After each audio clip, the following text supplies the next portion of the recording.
علمدار صحابہ، قائد نبی پاک علمدار صحابہ، سلطان مدینہ کے وفادار صحابہ، علمدار صحابہ، وفادار صحابہ، علمدار صحابہ۔ عظمت صحابہ اکرام و اہل بیت کے سلسلے میں مانسہرہ میں عظیم الشان اجتماع چنار روڈ پر منعقد ہوا۔ اس عظمت صحابہ مارچ میں مختلف دینی جماعتوں اور مکاتب فکر کے مرکزی، صوبائی اور مقامی قائدین نے خطاب کیا۔ سابق وفاقی وزیر مذہبی امور سردار محمد یوسف اور ممبر قومی اسمبلی سالم محمد خان نے بھی خصوصی طور پر شرکت کی۔ اجتماع کے شرکاء نے ملک میں صحابہ کرام و اہل بیت کی توہین اور مسلمانوں کی دل آزاری کے بڑھتے ہوئے واقعات پر تشویش کا اظہار کرتے ہوئے ذمہ داران کے خلاف قانون کے مطابق کارروائی کا مطالبہ کیا ہے۔ الحمد للہ وکفی وسلام علی عبادہ الذین اصطفی، اما بعد فاعوذ باللہ من الشیطان الرجیم، بسم اللہ الرحمن الرحیم۔ میں آج آپ کو سلام پیش کرنے کے لیے آیا ہوں اور حکمرانوں کو سناتا ہوں، حکمرانوں کو سناتا ہوں کہ حکمرانوں، آج عمران خان صاحب کہتے ہیں حضرت مولانا عادل خان صاحب کی شہادت میں بھارت کا ہاتھ ہے۔ جب آپ کو پتہ ہے عمران خان صاحب کہ حضرت شیخ الحدیث ڈاکٹر حضرت مولانا عادل خان صاحب کی شہادت میں بھارت کا ہاتھ ہے، اس وقت عمران خان صاحب پھر آپ کیا کر رہے تھے؟ آپ بارڈر پہ چوکیداری کرتے نا، جب آپ بارڈر پہ چوکیداری کرنے کے اہل نہیں ہیں تو پھر ہم آپ سے کہتے ہیں اپنے گھر چلے جائیں، آپ ہمارے ملک کا امن و امان قائم نہیں کر سکتے۔ عمران خان، آج ملک میں جو فرقہ واریت پھیل رہی ہے اس فرقہ واریت کے ذمہ دار آپ ہو۔ مانسہرہ کی سرزمین پر اہل سنت نے ثابت کر دیا کہ ہم اسلام کی سربلندی اور اسلامی شعائر کی حفاظت کے لیے ایک سیسا پھیلائی ہوئی دیوار بن کر کھڑے ہیں۔ ہم انگلیاں نہیں مٹھی بن کر کھڑے ہیں، ہم قطرے نہیں سمندر بن کر کھڑے ہیں، ہم جھونکا نہیں طوفان بن کر کھڑے ہیں۔ یہ بات کسی جماعت کی بات نہیں، یہ بات نبی کی جماعت کی بات ہے، یہ بات نبی کے گھرانے کی بات ہے۔ برادران اسلام، اگر آج کوئی مسلمان کہے میں نے نبی کریم کی زیارت خواب میں کی ہے، ہم اس کے ماتھے کو چومتے ہیں، معاشرے کے اندر اس کا ادب اور اس کی عزت ہوتی ہے۔ پھر ان شخصیات کا کیا کہنا جنہوں نے اپنی آنکھوں کے ساتھ نبوت کے چہرہ کو نور کو دیکھا اور اس بشارت کے حقدار ٹھہرے کہ جس نے نبوت کے چہرے کو دیکھا اس کی آنکھوں پہ اللہ نے جہنم کی آگ کو حرام کر دیا۔ پھر ان شخصیات کی عظمت کا کیا کہنا جن کے لیل و نہار نبی کے ساتھ تھے، جن کی فجر نبی کے ساتھ تھی، جن کی ظہر نبی کے ساتھ تھی، جن کی عشاء نبی کے ساتھ تھی، جن کے سجدے نبی کے ساتھ تھے، جن کے قیام نبی کے ساتھ تھے، جن کا اٹھنا نبی کے ساتھ تھا، جن کا بیٹھنا نبی کے ساتھ تھا، جو بدر میں نبی کے ساتھ تھے، جو احد میں نبی کے ساتھ تھے، جو خیبر میں نبی کے ساتھ تھے، جو تبوک میں نبی کے ساتھ تھے، جو بیت رضوان میں نبی کے ساتھ تھے، جو مکہ کی گلیوں میں نبی کے ساتھ تھے، ان کا ساتھ عرش والے رب کو اتنا پسند آیا اللہ نے قرآن نازل کر دیا محمد رسول اللہ والذین معہ، تاکہ قیامت تک لوگ ان دونوں کو جدا نہ کر سکے۔ پھر اللہ نے سند نازل کر دی رضی اللہ عنہ ورضوا عنہ، میں خالق عرش و سما اعلان کرتا ہوں میں ان سے راضی اور یہ قیامت کی دیواروں تک مجھ سے راضی ہو گئے۔ یہ ولولہ انگیز طوفان اس بات کی طرف اشارہ کر رہا ہے کہ انشاءاللہ ہم صحابہ کرام کی عظمت کے لیے اپنی جانوں کے نذرانے پیش کر دیں گے۔ ہم کسی بھی قسم کی دہشت گردی، کسی بھی قسم کی تخریب کاری برداشت نہیں کرتے ہیں، اور کل شہید ہونے والے اپنی جان کا نذرانہ پیش کرنے والے ڈاکٹر عادل خان شہید رحمت اللہ علیہ کی روح سے یہ عہد کرتے ہیں جب تک جسم کے اندر جان ہے، جب تک جسم کے اندر سانس باقی ہے، ناموس صحابہ کی جدوجہد کرتے رہیں گے۔ اس مشن کے ساتھ کل بھی کھڑے ہوئے، آج بھی کھڑے ہیں۔ تم لاکھ طوفان اٹھاؤ، لاکھ آندیاں چلے، ہمیں معلوم ہے کہ تم کو ستم ڈھانا آتا ہے، یقین کرنا ستمگر ہم کو مر جانا بھی آتا ہے۔ اگر تمہیں ناحق طوفان برپا کرنے کا چسکا ہے تو حق والوں کو طوفانوں سے ٹکرا جانا بھی آتا ہے۔ ہمارے یہ اجتماعات، یہ احتجاج ہے ان گستاخیوں کے خلاف، ہمارے یہ اجتماعات، یہ وارننگ ہے ان گستاخیوں کے خلاف، ہمارا یہ احتجاج، یہ ہم ریاست کو بتانا چاہتے، حکمرانوں کو بتانا چاہتے کہ پرامن طریقے سے ہم احتجاج ریکارڈ کروا رہے، گستاخوں کو لگام دو۔ اگر تم نے لگام نہ دیا تو پھر انشاءاللہ ہمیں لگام دینا آتا ہے کہ صحابہ کرام رضوان اللہ علیہم اجمعین کی عزت و ناموس پر انشاءاللہ کوئی کمپرومائز نہیں کریں گے اور اس کے لیے کسی قسم کی قربانی سے دریغ نہیں کریں گے۔ ملک کے دیگر اضلاع میں صحابہ کرام کی بدترین اور مسلسل گستاخی جو ہوئی، ان گستاخوں کو فی الفور گرفتار کر کے کڑی سے کڑی سزا دی جائے۔ ہماری تحریک اس وقت تک جاری رہے گی جب تک گستاخ صحابہ کو کٹہرے میں کھڑا نہ رہنے لگے۔ آج کا یہ عظیم الشان اجتماع مسلمانوں کی اپنے دینی اور عقیدت کے لحاظ سے دلی ایک جذبات کا اظہار ہے، جس میں تمام مسلمان بھائی اکٹھے ہو کر اس بات کا عہد کرتے ہیں کہ اللہ کے فضل و کرم سے ناموس رسالت کے لیے، ناموس صحابہ و اہلیبیت کے لیے پاکستان بھر کے مسلمان متحد ہیں اور انشاءاللہ اس کے لیے کسی قربانی سے وہ دریغ نہیں کریں گے۔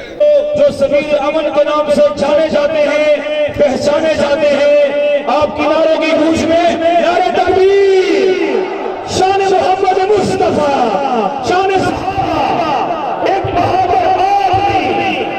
ایک بہادر آدمی تشریف لاتے ہیں، قائل ہے سید عظمت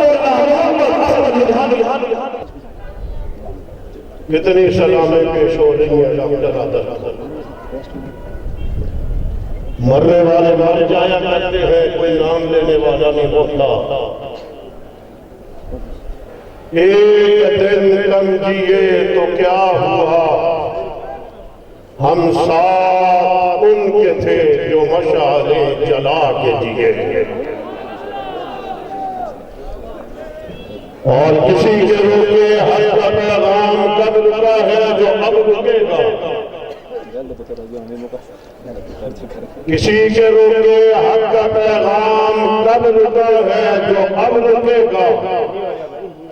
چراغ ایمان تو آندھیوں نے جلا لیا ہے، جلا کرے گا۔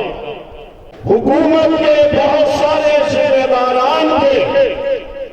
آپ نے بیانات پڑے ہوں گے، محرم خطرناک ہے، محرم میں کوئی بھی دلخراش قسم کا واقعہ رونما ہو سکتا ہے، محرم الحرام میں کوئی بڑا سانحہ رونما ہو سکتا ہے۔ گورنمنٹ کے ذمہ داران، پولیس سیکورٹی کے اداروں کے ذمہ داران، تمہاری بات ہمارے کانوں میں پہنچی، ہم انتظار کر رہے تھے، جن خدشات کا اظہار تم کر رہے ہو، یقیناً تم نے کوئی چشمہ لگا کر کے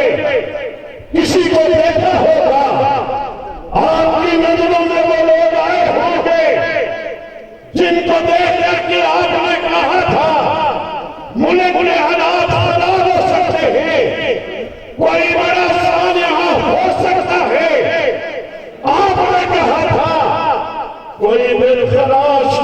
کا واقعہ رونما ہو سکتا ہے. میں بڑے ادب کے ساتھ یہ سوال کر رہا ہوں، گورنمنٹ کے ذمہ داروں، اداروں کے ذمہ داروں، تم نے ہمیں بتایا تھا، ہم آپ سے سوال کر رہے ہیں، جب حالات خراب ہوتے ہوئے آپ کو نظر آ رہے تھے تو آپ نے اس کا انتظام کیا دیا تھا، اس کا راستہ روکنے کے لیے ان بندوں کا ملک دشمنوں کا راستہ روکنے کے لیے آپ نے انتظار کون سا دیا تھا؟ یہ میرا سوال ہے، آپ کے جواب کا مجھے انتظار تھا. ابھی یہاں کہا جا رہا تھا میں نے اتنی بڑی فائل بنا کر کے اداروں کے ذمہ داروں کے سپرد کر دی ہے. کہا اس نے اس ملک کے خلاف سازشیں کی ہے، اور کہا وہ کسی اور ملک کے یہاں بیٹھ کر کے کام کر رہا ہے. اس کے علاقے اوپر ایک گستاخ جس کے اوپر اسلام آباد کی حدود میں پابندی لگی ہوئی تھی، پابندی ہٹوا کر کے اسے جیل پہ کھڑا کیا گیا. پھر اس نے جو الفاظ کہے ایمانداری سے، اگر ہم وہ الفاظ آج اگر ان لوگوں کے جذبات کو تھوڑا سا رنگ بھر کر کے کہہ دیں تو اس ملک کو آگ لگ جائے گی. یہ فیصلے اگر گورنمنٹ ادارے ٹیبل پہ بیٹھ کر کے فیصلے نہیں کرے گی، پھر میں کہنا چاہوں گا کہیں عوام کی عدالتیں لگا کر کے ہمیں یوں فیصلے نہ کرنے پڑ جائیں.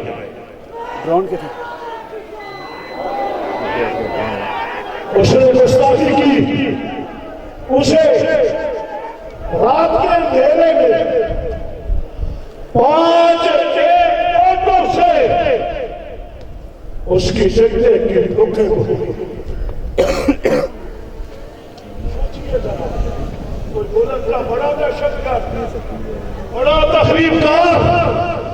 جس میں ملک کو نقصان پہنچانا ہوتا ہے، بڑی دہشت گردی کا انقلاب کرنا ہوتا ہے، وہ پہلے باہر نکلنے کا انتظام کرتا ہے اور اس کے بعد دہشت گردی کا انتظام کرتا ہے. اسے پتا تھا کہ میں نے ملک کو آگ لگانی ہے اور لگا کر کے میں نے باہر نکل جانا ہے. راستے کا تعین کیا ہوا تھا. پاکستان کے حکمرانوں، قومی سلامتی کے اداروں کے ذمہ داروں، عمران خان صاحب، میں ابھی لڑائی نہیں لڑتا. جب میں نے لڑائی کا فیصلہ بزرگوں کے ساتھ کر لیا تو میں پیچھے یہ بھی بتا دوں میں نے فیصلے اپنے بزرگوں کے ساتھ کرنے ہیں. وفاق المدارس العربیہ پاکستان جس کے ذمہ داروں کو شہید کیا گیا، میں اس کی قیادت کے ساتھ بھی بیٹھوں گا، میں اپنے ذمہ داروں کے ساتھ بھی بیٹھوں گا. حکمرانوں، اب میں اکیلا نہیں ہوں گا، دیوبندی بھی میرے ساتھ ہوگا، بریلوی بھی میرے ساتھ ہوگا، اہل حدیث بھی میرے ساتھ. اور ہم ایک بڑی قوت بن کر کے نکلیں گے. اور جب ہم نکل پڑے، ایک صاحب نے کہا ہم نے اپنے عید پہ مقابلہ کر کے دکھا دیا. میں اسے بھی کہنا چاہتا ہوں، تو نے اپیل میں کہا بچے بھی آئیں، بوڑھے بھی آئیں، جوان بھی آئیں، مرد بھی آئیں، عورتیں بھی آئیں، بیمار بھی آئیں، معصوم بھی آئیں. تو نے یہ اپیل کر کے اتنا مجمع کیا، نہ میں عورتوں کو دعوت دوں گا، نہ میں اپنے بوڑھوں کو دعوت دوں گا، نہ میں اپنے بچوں کو بلاؤں گا، نہ میں اپنی ماں بہنوں بیٹیوں کو بلاؤں گا. میں اپنے نوجوانوں کے ساتھ جب نکل کر کے آؤں گا، ہماری گرد و غبار میں تمہیں باہر کر کے دے دیں گے. یاسین چل رہے پتہ ہونا چاہیے میں بہت مختصر کرتے ہیں ابھی نہیں چاہ رہا کہ کوئی بڑا جملہ بولوں میں نہیں چاہ رہا یہ جملہ ضرور کہنا چاہتا ہوں حکمرانوں ابھی پاکستان کے صحابہ کے دشمنوں نے تمہاری ریٹ کو چیلنج کیا ہم تمہیں دیکھ رہے ہیں تم کیا کرتے ہو اور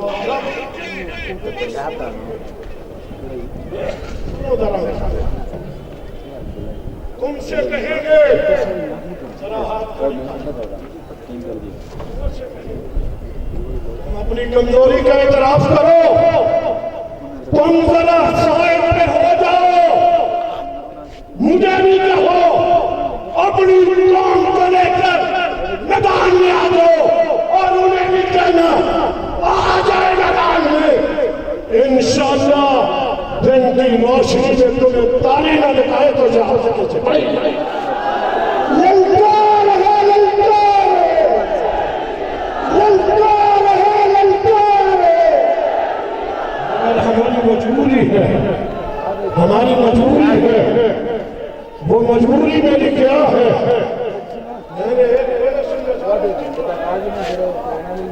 میری مجبوری بھی سمجھے اور میری کمزوری بھی سمجھے کہ میں پاکستان کا جان ہوں میں کسی اور کا اور ہمارا دشمن پاکستان دم پڑے تھے راتی درود ہی پڑھ سکتے تم مانتے ہو وہ کسی اور کا جنگ ہے وہ کسی اور کا جنگ بن کر کے میدان میں آئے میں جہاں پیغمبر کا یہ جنگ نبی صحابہ کے تک کا چوکیدار بن کر کے آؤں گا وہیں پر پاکستان کا ایجنٹ بن کر کے نظریہ پاکستان کا تعاقب کرنے کے لیے میدان میں نکل کر کے آؤں گا میں دیکھوں گا تمہاری اوقات کیا ہے